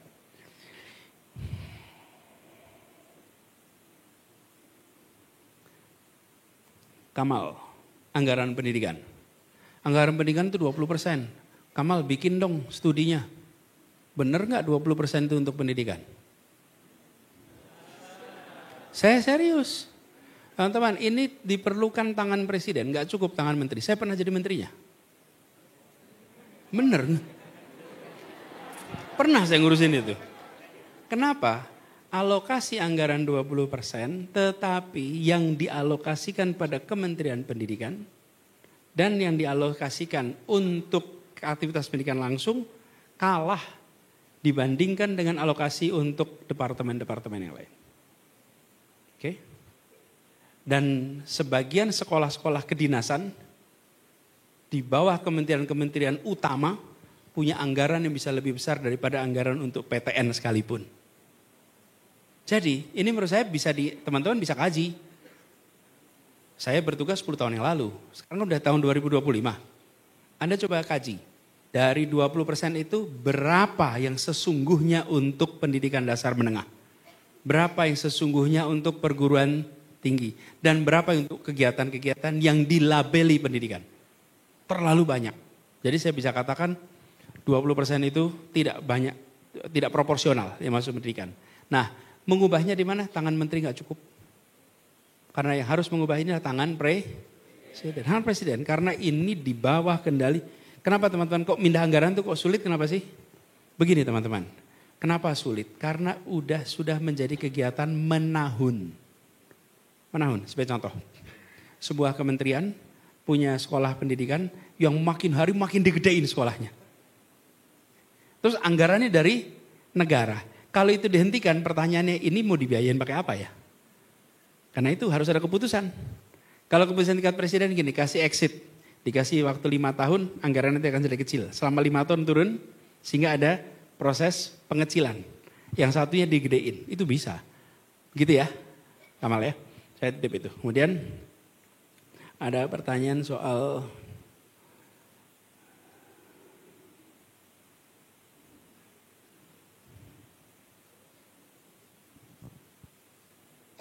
Salman lu dah. Mana Salman? Oh Arman. Tentang Paulo Freire. Paulo Freire ini pendidikan membebaskan. Nah pendidikan membebaskan Paulo Freire ini, teman-teman konteksnya adalah memberikan ruang kebebasan untuk potensi tumbuh berkembang bagi pribadinya. Yang kedua, pembebasan dalam artian pendidikan sebagai eskalator sosial ekonomi. Membebaskan dari apa? Dari kemiskinan dan ketertinggalan. Jadi pembebasannya itu bukan hanya dalam konteks internal orangnya, tapi membebaskan untuk kemiskinan.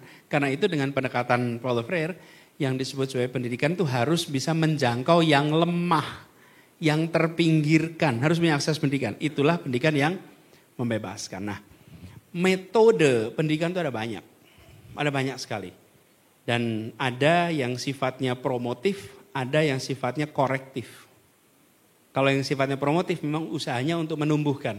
Yang korektif bila ada problem-problem dilakukan yang korektif. Nah, jadi teman-teman, Saya usul kepada kita untuk dalam setiap kebijakan yang menyangkut pendidikan mikro, konsulkan kepada ahlinya. Jangan eksperimen. Konsulkan ahlinya. Sehingga langkah yang ditetapkan adalah langkah yang sudah terbukti. Sehingga anak-anak kita mendapatkan tindakan yang tepat.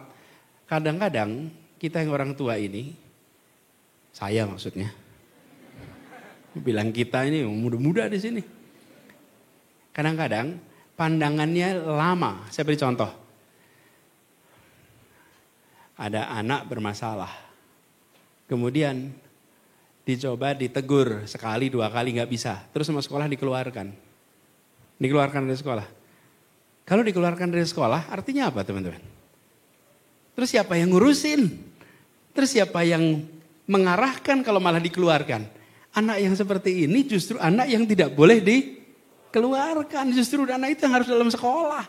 Supaya ada tambahan bimbingan. Tapi kalau pandangan lama, ditegur sekali, 2 kali, 3 kali lalu itu kalau pegawai Bapak Ibu. Itu kalau pegawai ditegur SP1, SP2, SP3 lalu berhenti. Kalau anak, loh ini justru harus ada Nah ini paradigma pendidikan. Jadi menurut saya harus dilakukan paradigma yang baru. Gunakan pandangan ahli. Lalu Bu Ani, guru PAUD. Tepuk tangan dulu dong buat guru PAUD nih. Mana Bu Ani tadi, mana Bu Ani? Udah kembali ke sana ya Bu Ani. Tidak banyak yang mau menjadi guru PAUD. Tidak banyak. Dan guru PAUD itu susah sekali. Lebih susah jadi guru PAUD. Guru TK, guru SD. Teman-teman pernah nggak ngajar guru SD? Pernah? Gimana cara ngajar SD rasanya? Susah. Teman-teman sekali-sekali, nih kalau mau belajar leadership yang paling sederhana, sesekali mimpin anak SD. Wih, itu anak SD itu polos betul. Kalau Anda tidak menarik, mereka tidak tertarik. Iya, loh kalau mahasiswa kan sopan. Anies udah jauh-jauh dari Jakarta, ngomong didengerin, diliatin, dia udah jadi jauh. Tapi kalau ini anak SD, kalau saya nggak menarik, ditinggalin teman-teman.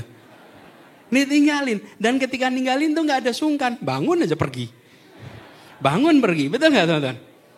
Jadi saya selalu sampaikan, ini kita ada program Indonesia Mengajar, mengirim guru-guru ke pelosok. Mereka mimpin menjadi guru SD. Saya sampaikan pada semua, itu latihan kepemimpinan. Apalagi mimpinnya TK sama PAUD. Lebih polos lagi.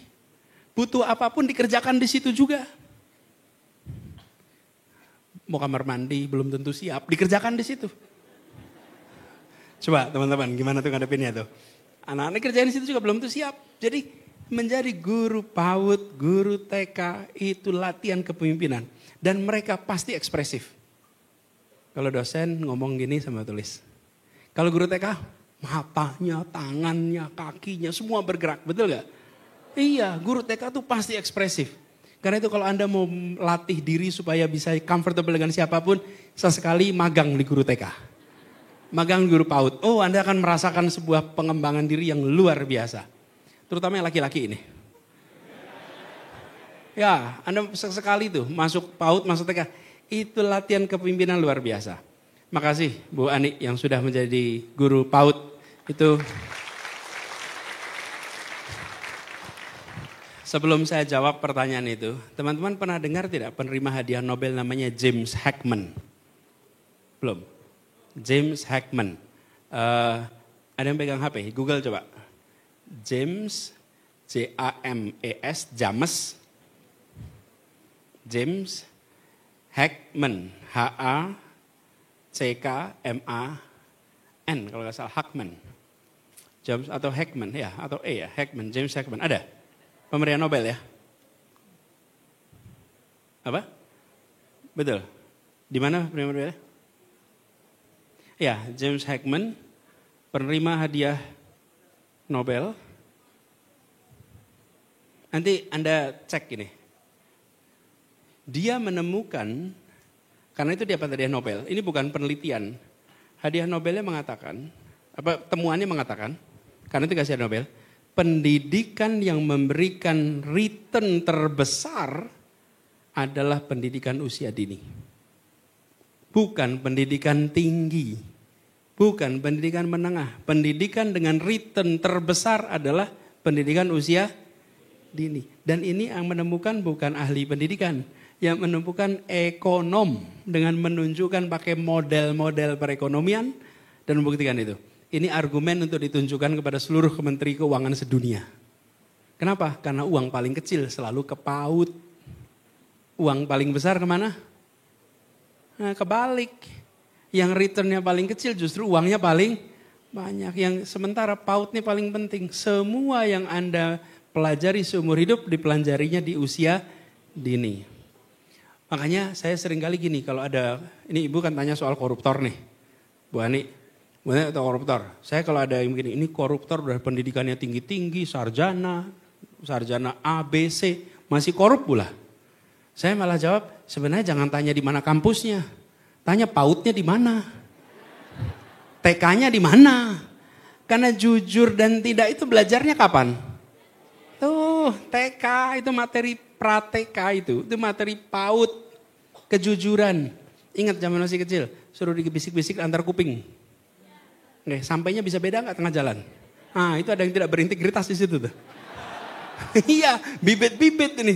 Loh, dikasih pesen, itu muter, sampai sana pesennya udah berubah. Siapa ini yang mengubah tengah jalan nih? Banyak sekali simulasi-simulasi kejujuran, latihan kejujuran itu dimulainya di TK, level TK. Jadi teman-teman calon bapak, calon ibu nih. Ya, amin. Aminnya cuma satu orang. Amin. Nanti kalau sudah punya anak, ingat-ingat nih, fase pendidikan paling penting itu usia dini. Itu paling penting. Semua soal kejujuran, kedisiplinan, tepat waktu, antri, itu semuanya usia dini. Jadi kalau ketemu koruptor tanya TK-nya di mana? SD-nya di mana? Karena itulah materi. Bukan perguruan tinggi itu belajar apa? Riset. Belajar nulis paper, betul ya teman-teman? Metode ilmiah, itu materi pendidikan tinggi. Memang ada materi kejujuran di sini? Gak banyak, itu materi apa? Nah, sekarang soal korupsinya. Ibu tanyanya gak kayak guru PAUD ibu. Tanyanya kayak mahasiswa ibu nih. Ya, ibu tanya soal gimana? Soal apa korup. Jadi kalau menemukan praktek korupsi, maka identifikasi apa sebabnya. Jangan buru-buru tindakannya, apa sebabnya? Minimal ada 3. 1, korup karena kebutuhan. 2, korup karena keserakahan.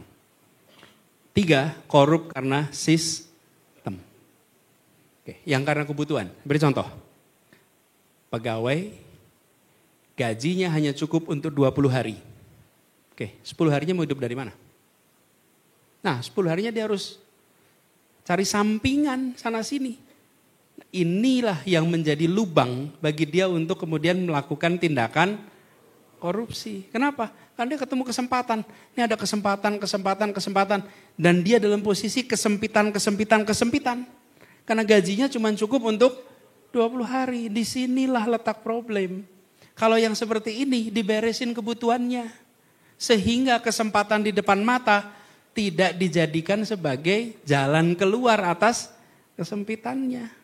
Tapi kalau tidak ada jalan keluar, ruang terjadi korupsi gede sekali. Jadi Bu, nomor 1, kalau itu korup karena kebutuhan, bereskan kebutuhannya.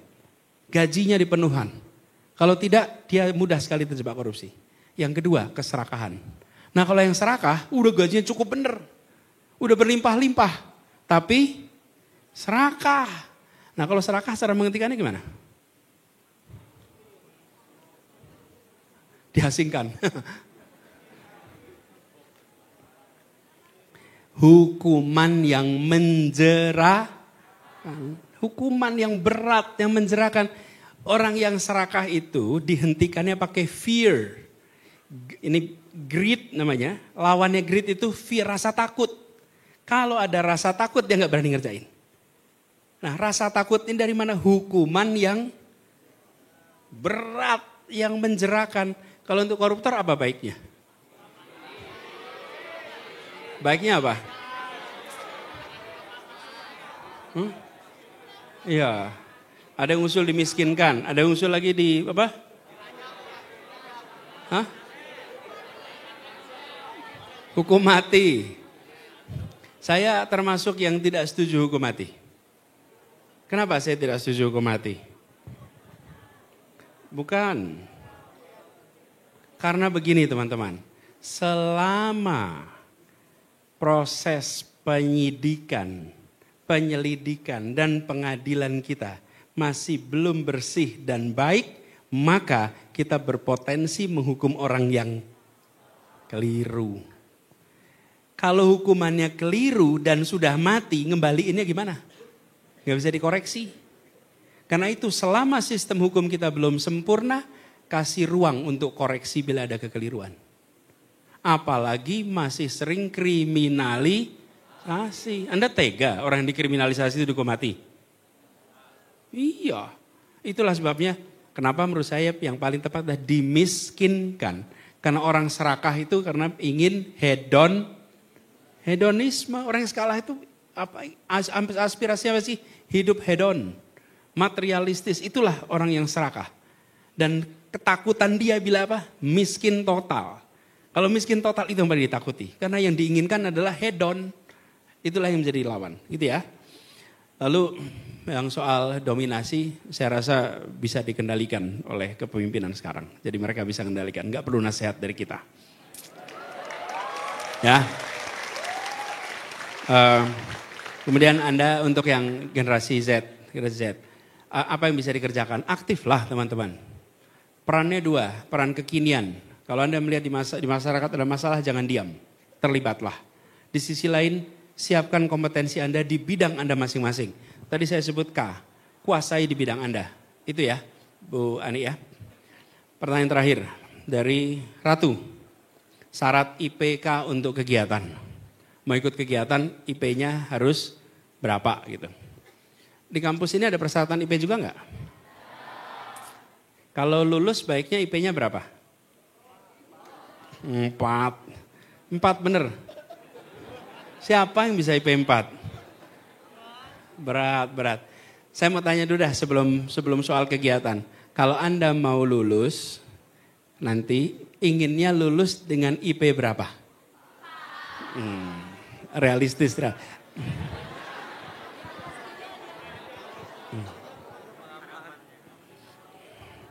Yang di sini IP-nya 4 mana? Teman-teman, tentu IP sempurna adalah sempurna. Tapi dalam kenyataannya, kalau gitu gini dah pertanyaannya. Minimal berapa IP-nya?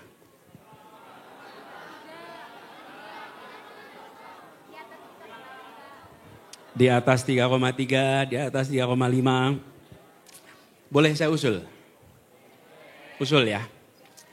Ketika Anda menentukan mau lulusnya minimal IP berapa?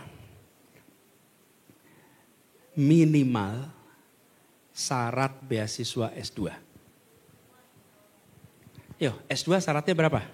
Jangan sampai Anda mau ikut S2 dan mau cari beasiswa S2 ditolak karena IP. Gak bisa balik. Jadi minimal apa? IPK. Sesudah itu teman-teman, Anda gak punya masalah lagi. Tidak ada yang nanti akan bawa IP sekarang lebih tinggi, besok karirnya lebih baik. Gak ada. Tapi minimal Anda penuhi. Dulu pengalaman saya kuliah nih, saya pengen meneruskan kuliah ke Amerika. Waktu itu adanya beasiswanya namanya Fulbright.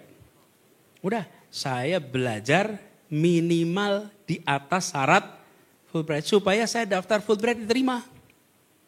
Hari ini Fulbright berapa minimalnya? Ada yang bisa bantu Google? Beasiswa Fulbright berapa minimalnya? Jadi, saya usul adik-adik, ditetapkan itu sebagai minimal. Tapi saya mau pesan, jangan habiskan waktu hanya mengejar IP. Pengalaman saya kuliah, ini pengalaman zaman dulu. Saya kalau ditanya kuliah ambil berapa SKS, saya selalu mengatakan SKS saya 24. 18 di dalam kelas, 6 di luar kelas. Jadi tercatatnya 18. Lamanya kuliah lebih panjang dibanding anak lain. Kenapa? Karena saya waktunya dipakai untuk kegiatan kemahasiswaan yang banyak sekali. Jadi dihitung waktu kuliah saya lebih lama daripada teman yang lain. Tapi kalau saya isinya 24 juga, IP saya pasti nggak akan kuat. Karena bobot belajarnya nggak akan sanggup. Jadi saya ambil 18 dalam kelas, 6 di luar kelas. Supaya IP-nya berapa Fulbright sekarang? 3,25 harusnya.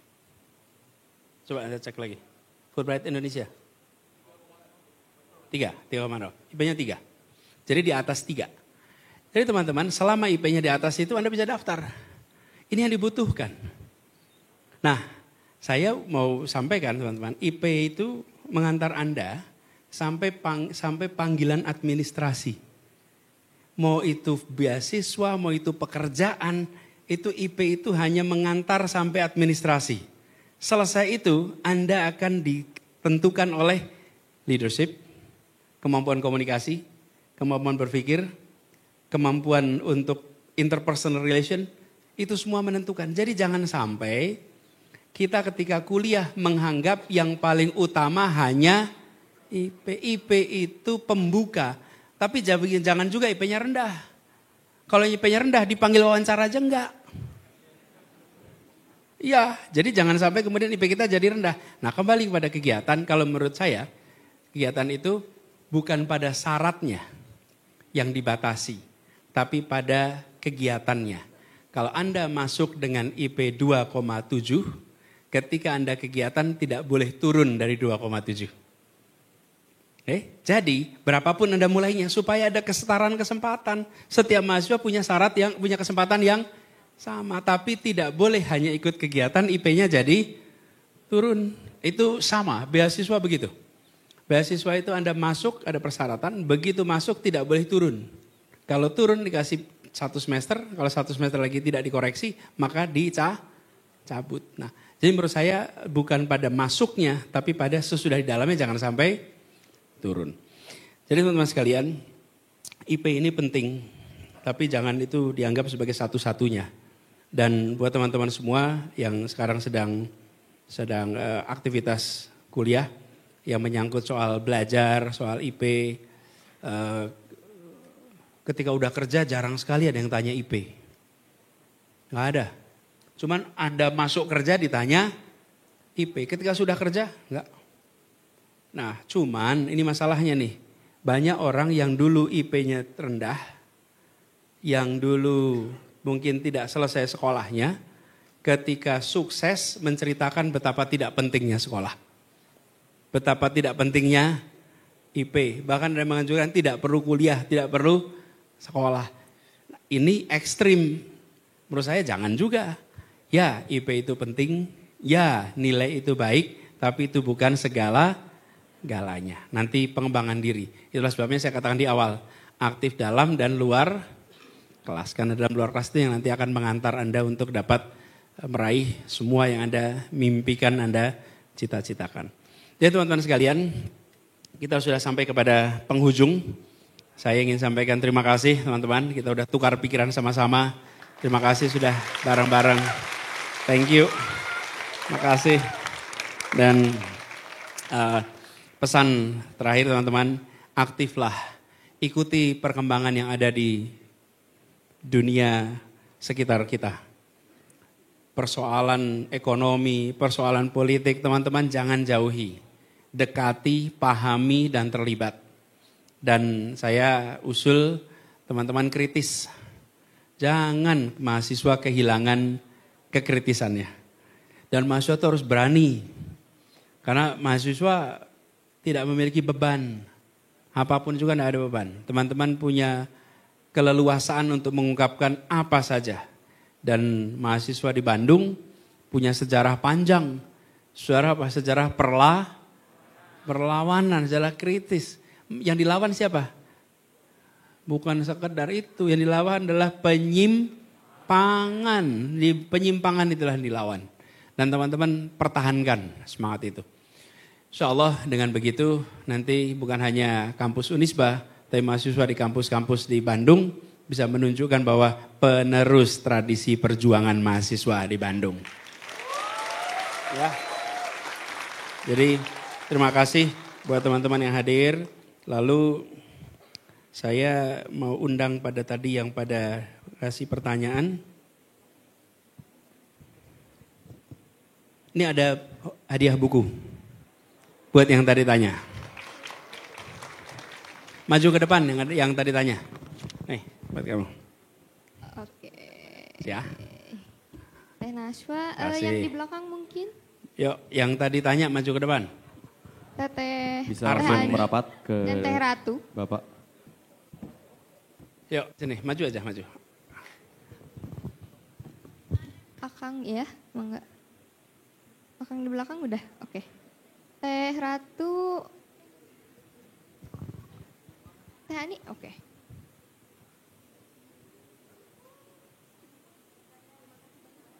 Thank you. Amal. Siap. Ratu. Terima kasih. Ibu Guru Ani. Bu Guru Ani. Saya ngebahas korupsi karena memang banyak pemangkasan di Ah, BPI. ya, ya, ya, ya. Satunya yang di Unisba itu ada 2 orang. Saya penerima beasiswa. Dan itu juga dipotong. Masya Allah. Iya, makasih sama-sama, sama-sama. Ya, nanti udah, itu buku itu udah tanda tanganin. Udah tanda tanganin. Oke. Oke. Oh iya, teman-teman, saya tadi udah nyiapin. Oh ya, udah tanda tangan itu. Udah. Oke, terima kasih boleh duduk lagi. teman-teman. Makasih. Terima kasih. Tepuk tangannya Makasih ya. untuk teman-teman sekalian. Ya. Teman-teman. Teman-teman, saya itu ada sebuah buku, saya udah ingat, tapi tadi lupa saya belum sampaikan. Teman-teman, ada sebuah buku yang saya ingin usul agar teman-teman baca dan gunakan. Namanya 12 Week Year. 12 Week Year. Coba di Google. 12 Week Year.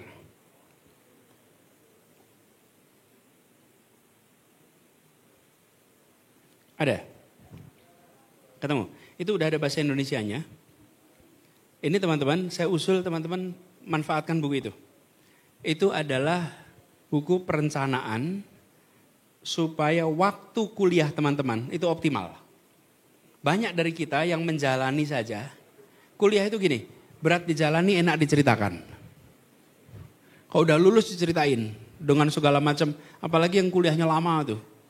Kalau udah lulus tuh ceritanya kayak luar biasa gitu sekolahnya tuh. Nah, itu kalau lulus ya. Jadi teman-teman, saya usul coba baca buku itu, Anda manfaatkan untuk perencanaan Anda, supaya masa kuliah Anda betul-betul masa kuliah yang waktunya termanfaatkan. Insya Allah semua yang aktif, semua yang mahasiswa di sini aktif, bisa memanfaatkan dengan baik. Dan buku 12 Years itu bisa memandu Anda untuk menggunakan waktu Anda dengan baik. Sebelum saya akhiri, saya ingin ingatkan 5 hal yang tadi kita bahas. Pertama, 1 apa? Leadership. Yang kedua, berpikir kritis. Yang ketiga, kolaborasi. Yang keempat, komunikasi khususnya bahasa Yang kelima, kalian. 5 ini teman-teman, saya titip teman-teman untuk Anda pegang dengan baik-baik, Anda manfaatkan. Insya Allah Anda menjadi kebanggaan dari kita semua nantinya ya. Terima kasih buat semuanya, salam buat keluarga, makasih banyak. Thank you, makasih. Kebaca, mudah-mudahan nanti kita bisa foto ya. Oke. Sip, makasih semuanya, saya kembali kepada MC. Assalamualaikum warahmatullahi wabarakatuh. Terima kasih. Assalamualaikum warahmatullahi wabarakatuh. Beri tepuk tangan sekali lagi untuk Bapak Anies Baswedan. Mohon izin Bapak, ada sedikit cenderamata dari cenderamata. Fakultas Psikologi. Baik, sebelah sana. Oh, ada foto di situ. Cenderamata Oke, terlebih dahulu. teman-teman bisa melirik sebentar. Tidak perlu berdiri, duduk saja teman-teman. Tidak perlu ada yang berdiri, duduk saja di tempatnya masing-masing. Unisba tandanya apa? Gimana? Gini. Yuk kita kasih Unggul Pak. Unggul, Unisba unggul. Iya betul. Yuk sini. Oke, bisa lagi kamera semuanya. Siap, 1, 2, 3. Oke, terima kasih banyak teman-teman. Gini. Bapak, di sini Ini, ada sebentar. cendera mata. Oh ya boleh. dari- Habis ini saya bikin konten boleh ya? Boleh.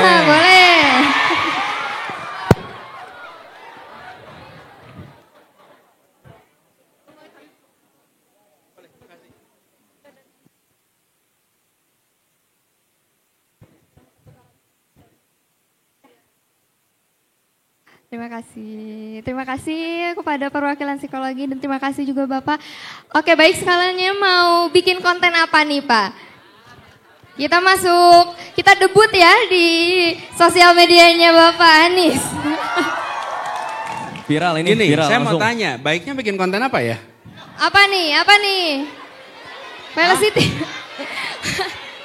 Bapak tahu Velocity Pak? Velocity? Iya. Bisa nggak Velocity? Oh bisa semua Pak. Kalian Kayaknya bisa? mereka yang ngajarin Bapak. Nih, yang perempuan yang bisa, yang laki-laki mana nggak bisa? Bisa. Bisanya apa kalian? Iya Kak. Nggak bisa? Kalau gitu masuk wajah aja ya. Iya. Iya. Kasihan Seolah-olah aja, betul. seolah-olah bisa lah ya. Ya. Sekarang- Gini aja guys, gini aja. Yang penting gini. Gini dah. Nah, ini saya rekam aja dah wajahnya semua di sini. Yuk, sini. Ini wajah Unisba. Laki-laki kalah. Oh. Nah. Yuk ke depan. Yuk.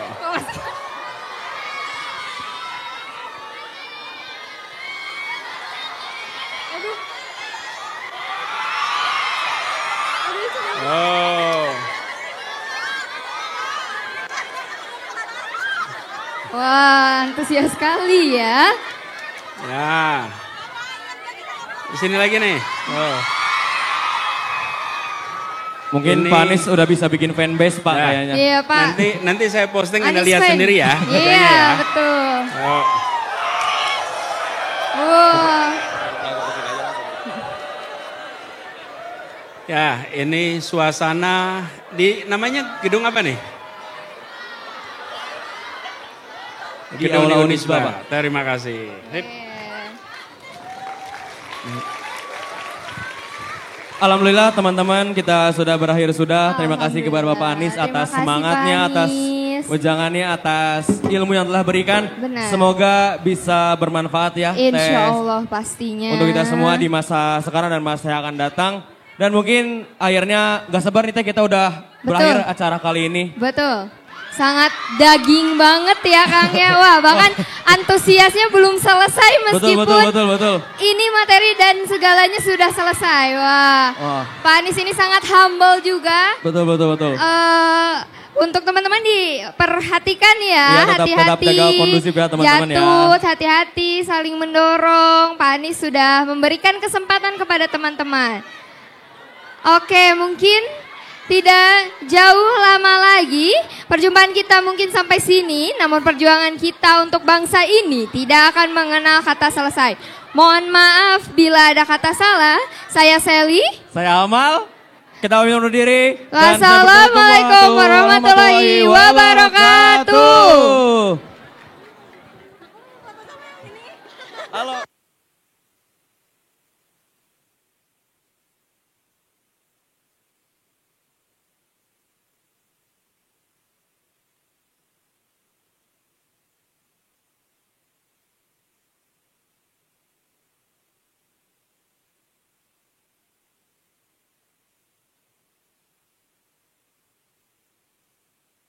Oke teman-teman, mohon dikondisikan, ya Allah. Kepada teman-teman, mohon dikondisikan Teman-teman tetap mungkin. jaga kondusivitas Kasihan teman-teman. Pak Aniesnya, mohon harap tenang. Jangan terprovokasi teman-teman. Iya benar. Tenang, ada gilirannya Pak Anies juga sudah. Tetap jaga kondusivitas teman-teman. Benar. Teman-teman, kita tunjukkan bahwa Unisba itu adalah kampus yang kooperatif, teman-teman. Tetap jaga, jangan berdesak-desakan ya Kak, teman-teman. Mohon dijaga teman-teman. Mohon dijaga kondisivitasnya teman-teman. Jangan terprovokasi.